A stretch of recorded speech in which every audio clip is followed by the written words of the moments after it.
दुख की घड़ी में, तकलीफ की घड़ी में जब किसी व्यक्ति के ऊपर कर्जा हो जाता है, अंदाजा लगा कर बैठना, जब किसी के ऊपर कर्जा हो जाता है तो ज्ञान देने वाले बहुत मिलते हैं।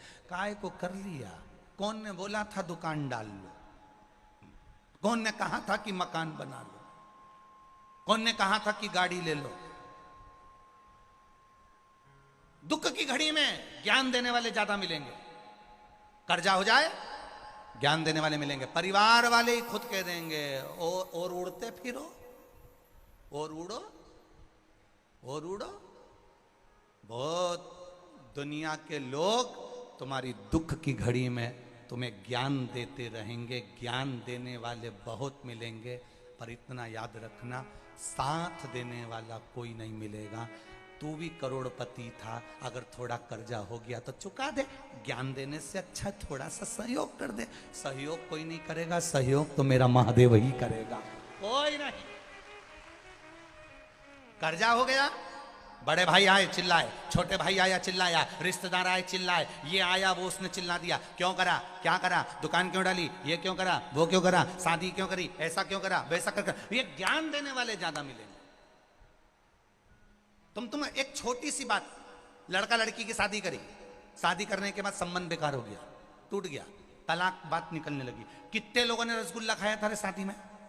बोलो तो रे। हमारे यहाँ 500 आदमी का जीवन, हमारे यहाँ 500 आदमी आए शादी में, 2000 आदमी आया शादी में, 900 आदमी आया शादी में। हमारे यहाँ तो हमने शादी की विदाई में ने डब्बा भी दिया, ने तो बाल्टी भी दी, ने कपड़ा भी दिया।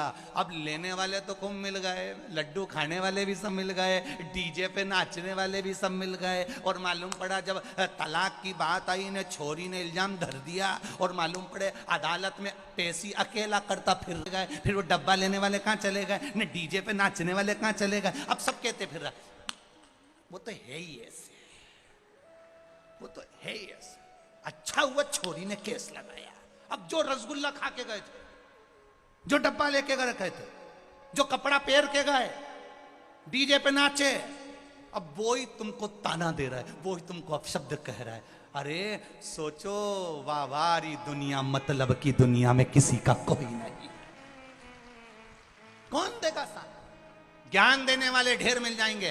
बड़ा भाई आकर कहेगा क्यों कर्जा करा, छोटा भाई आकर कहेगा क्यों ऐसा करा, मंजले बोलेंगे ये क्यों करा, रिश्तेदार कहेंगे ये क्यों करा, मोहल्ले वाले कहेंगे ये क्यों करा। पर ज्ञान देने वाले मिलेंगे, पर साथ देने वाले नहीं मिलेंगे। तब उस जगह पर याद रखना, कर्जा तुमने करा है तो वो निपटाना भी तुमको है, कोई दूसरा नहीं निपटाएगा। तो क्यों दूसरे के बात मानकर इधर उधर ढूंढो? इससे अच्छा है महादेव के पास जाकर 2 क्षण बैठो, उससे दिल की बात कह दो, अब वो समाएगा। साथ देने वाला नहीं मिलेगा, ज्ञान देने वाला मिल जाएगा, मिलेंगे।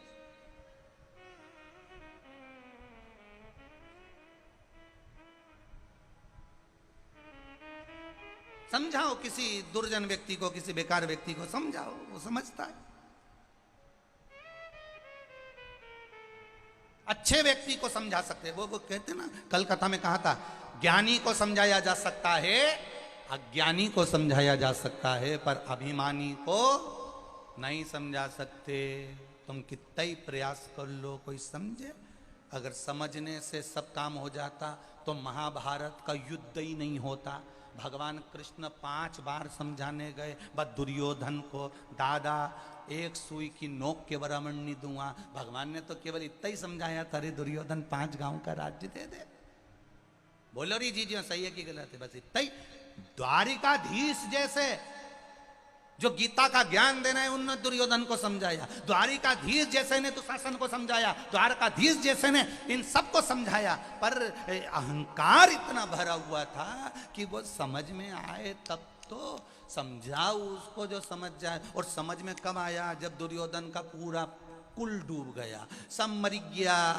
तब दुर्योधन आंख में आंसू भर के गांधारी के गले लगकर बोल रहा है, माँ गलती हो गई। माँ बोले बेटा अब गलती तो हो गई, अब कई करें उससे ज्यादा। तो भगवान तो आए थे समझाने के लिए कि दुर्योधन 5 गांव का राज्य दे दे। कभी कभी भगवान आता है समझाने के लिए कि समझ जाओ।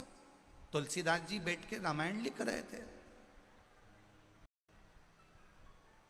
और उन्होंने एक लाइन लिख दी, सिया राम मैं सब जग जानी, करो प्रणाम जोर जुग पानी। सब में राम देखिए। तुलसीदास जी उठकर जाने लगे, एक बच्चा दौड़ कर आया, बाबा उधर मत जाना। क्यों? वहां पर से एक बेल आ रहा है, बहुत बड़ा बेल, बहुत बड़ा एक बेल आ रहा है। अच्छा, हाँ, वो सबको मार रहा है, तुम उधर मत जाना।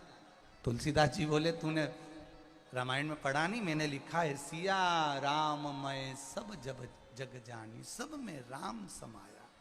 उस बेल में भी राम है, वो मुझे नहीं मार सकता। बाबा मैं तुम्हारे हाथ जोड़ रहा हूं, मत जाओ। बाबा के नहीं, मैं तो जाऊंगा। और बाबा चले गए। बाबा गए, बेल ने सींग से तुलसीदास जी को उठाया, पटक दिया, पांव रख के तुलसीदास जी पे से बेल आगे चला गया। बेल जैसे ही गया, तुलसीदास जी वापिस रामायण को लेकर आए, कलम उठाकर चौपाई काटने लगे। सिया राम मैं सब जग जानी, करो प्रणाम जोर जुग पानी। उस कलम से चौपाई को काट रहे थे, इतनी देर में हनुमान जी महाराज प्रकट हो गए। हनुमान जी ने कहा, तुलसीदास जी क्या कर रहे हो? तुलसीदास जी कहने लगे, मैंने चौपाई लिखी थी, सिया राम मैं सब जग जानी, सब में राम समाया था। मैंने बेल में राम देखा, तो बेल ने मुझे क्यों मारा? उस बेल ने मुझे क्यों मारा? हनुमान जी महाराज बोले, तूने बेल में राम देखा? वो छोरा आया था और बोल के गया था कि उधर से बेल आ रहा है, उसमें राम नहीं देखा। छोरा बोल के गया कि नहीं गया कि उधर मत जाना, सामने से बेल आ रहा है। जब सब में तुम राम देख रहे हो, तो छोरे में भी राम देखो। नहीं, वो मैं नहीं देखा। अब कितनी विचित्र जिंदगी है मनुष्य की। अभी नवरात्रे आएंगे, कन्या में देवी देखेंगे, कन्या में देवी देखेंगे, चरण धो धो के उनको हलवा और पूड़ी खिलाएंगे, और बाद में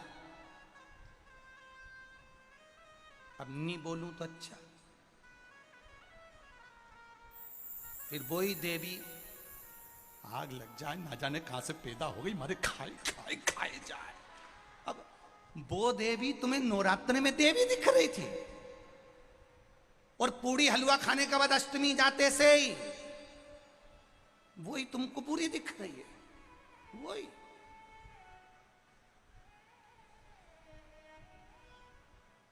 अरे सुधर जाओ रे। एक बेटा एक कुल को तारता है, बेटी दो कुल को तार देती है। साधारण नहीं होती बेटी।